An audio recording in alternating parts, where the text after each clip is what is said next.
Hey guys, this is Hell Hades. This is a Raid Shadow Legends video.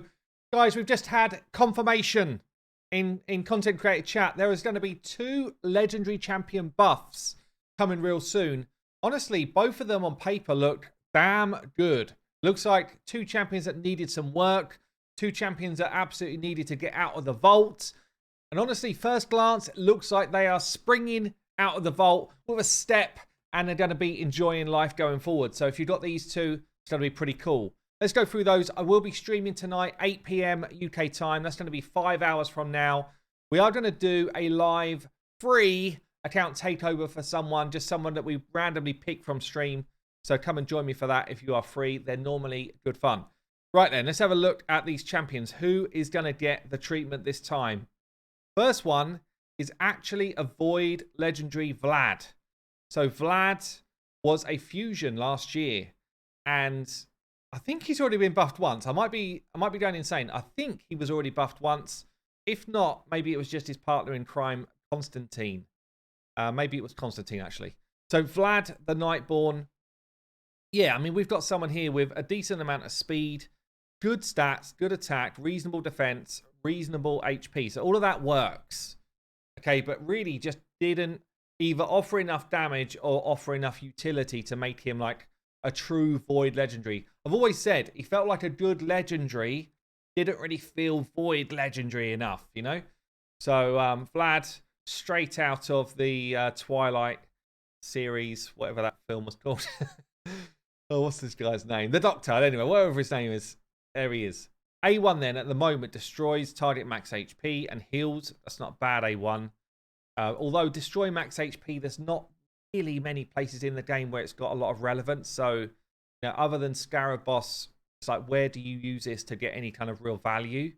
The A2 is an AoE leech at the moment, and turn meter steal against certain factions. This is actually not bad if you're playing those factions. If you're not, though, it's just an AoE leech with some like weaker source decreased turn meter. And in the A3 at the moment, single target, double hitter, drop defense, and block active skills. And if both are placed, he gets a veil. Okay, so this single target jobby in Faction Wars, the block active skills part, is actually okay. But again, you're only taking 1 enemy out of the fight. If you're in the arena, you're only taking 1 enemy out of the fight. Constantine, who he pairs with, so he gives some benefit to Constantine in his kit. Basically, Constantine benefits if decreased defense, I think, and leech are both out there at the same time. But Vlad doesn't have any kind of extra turn mechanics. I guess he does still turn meter here. And also, like, he only places leech on everybody and then drop defense on 1. So, you know, Constantine isn't bringing all of the pain that he wants to bring when they're together. Constantine basically, he has got, where is it? This ability here. Ignores 10% of each target's defense for leech and decreased defense and block active skills. Okay, so it's actually 3 of those. 3 of those things. So if all 3 of those are out there, 30% ignore defense, which is massive. Yeah, that's a massive skill. It's quite hard to pair those up. And as I say, Vlad only does the second ability to 1 target. So it's very difficult, firstly, to get 2 Void Legendaries in the same room. And secondly, when he's not quite giving you the kind of oomph you need, it's like, well, dude, we need some more from you. His passive at the moment places Revive on Death on him every time he kills someone. As I say, he doesn't really hit that much. Or you're kind of like, what am I building him for? This is Leech, needs accuracy, needs fast kind of turn me to go before the rest of your team. So therefore, am I building him for damage? So yeah, so just a bit of a wonky kit at the moment. Fully heals and fills turn meter every time they kill someone. That's quite cool part of its passive. Will only heal and fill this champion's turn meter if if Constantine is around. Okay, let's talk about his change then, because I think this one's pretty damn big. So Mind Shroud, which is the A3 here. This book's down to 3 turn, by the way. Mind Shroud is going to become an AoE hit. It's going to become an AoE hit, and it's still going to put decreased defense and block active skills out for 2 turns. That's actually big. That's a massive, massive change, especially for that Constantine pairing. Yeah, we're also going to get a crit rate in all battles instead of just arena, but it's going to go to 24%. This is a big change. So he can actually go AoE Leech, Steel Turn Meter, into AoE Drop Defense, block active steals, potentially, to set up the absolute cannon of a Constantine. Maybe a slow Constantine in Stone Skin gear, waiting for Vlad to drop both of the abilities before Constantine then comes in with the absolute hammer. It's quite big.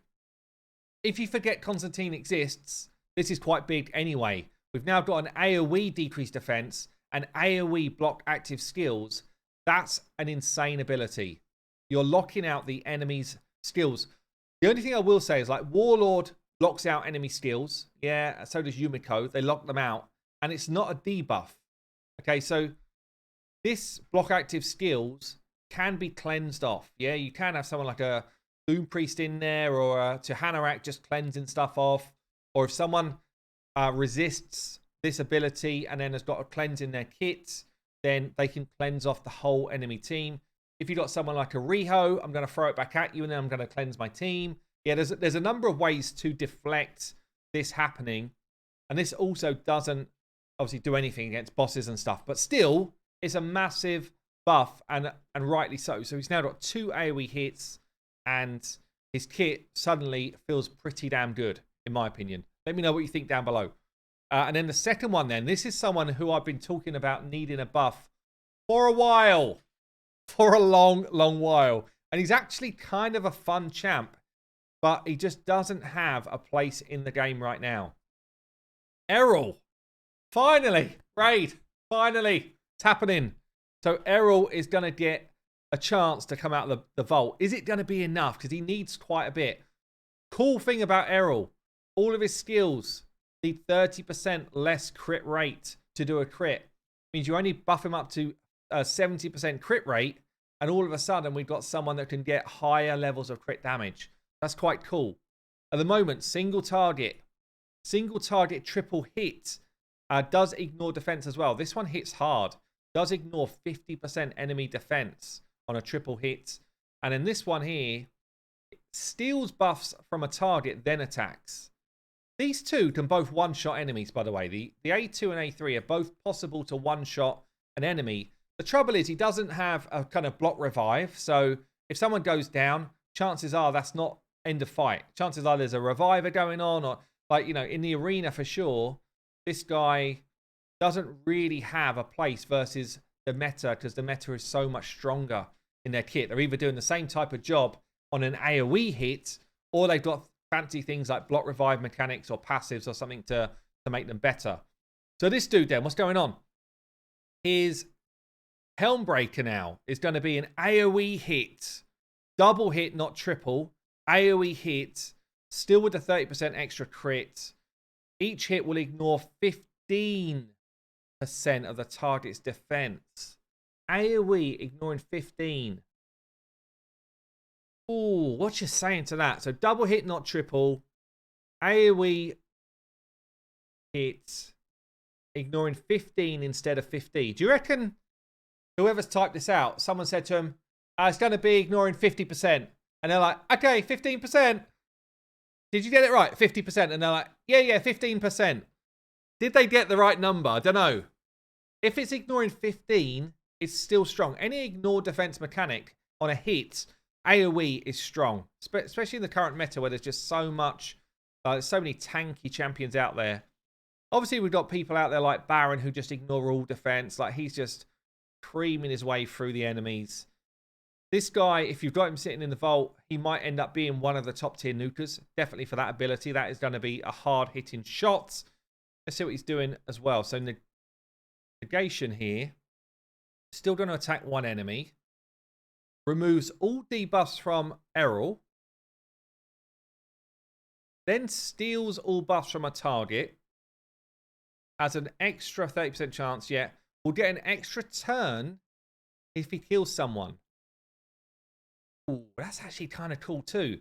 This is on a 3 turn. This is on a 3 turn if you book it out. You can actually cycle back to this AoE hit fast. Yeah, you pop one person. You can clear their buffs off first. The only thing I don't like about this is that's going to be the only place where accuracy makes any sense on this champion's build at all. So to steal the buffs, you would need accuracy. You wouldn't need accuracy to remove debuffs from him. So you then got to kind of make your mind up, are you going to build him with accuracy or not? It might be that he's one of these ones that you just build with fairly low accuracy and he just pops one enemy. Yeah, he steals all the buffs from like a Nuka, for example, pops that enemy, grabs their buffs. Does he steal the buffs before attacking? Yeah, before attacking. That's big. So let's say we were up against a Trunda, for example, or a Candy. We steal those offensive buffs. We then smack them with their own buffs whilst cleaning his own debuffs off. Then he goes again and says, oh, by the way, I'm bringing the absolute cannon at you for another time. They're also changing his aura to be, instead of dungeons, all battles 28%, which is a good change as well. I am interested to try Errol out. Do I think he's going to suddenly fly into the top of the meta? Probably not, but, you know, we do have other champions like Constantine that I spoke about earlier. You know, once he starts getting some of these ignore defense mechanics going, you put him in Savage as well, or, you know, Lethal as well, then all of a sudden, they do a lot of work. They actually do a lot of damage. So, you know, you might find you've got yourself now a really valid Arena Nuka sitting in your vault. And I do like the extra turn mechanic. You know, being able to go pop one enemy down, come in with the big smack, getting back to this in one more turn, that will cycle around really quick. You will find that he has got these abilities up really often. And some of these fights now do last quite a long time. So, only trouble with Errol is he's so damn squishy. You almost need an accurate support to keep him alive, or, you know, high HP bolster set type of champ to keep him alive. But there you go, guys. That's the 2 champion buffs. Let me know what you think down below. I've been Hell Hades. I'll see you later.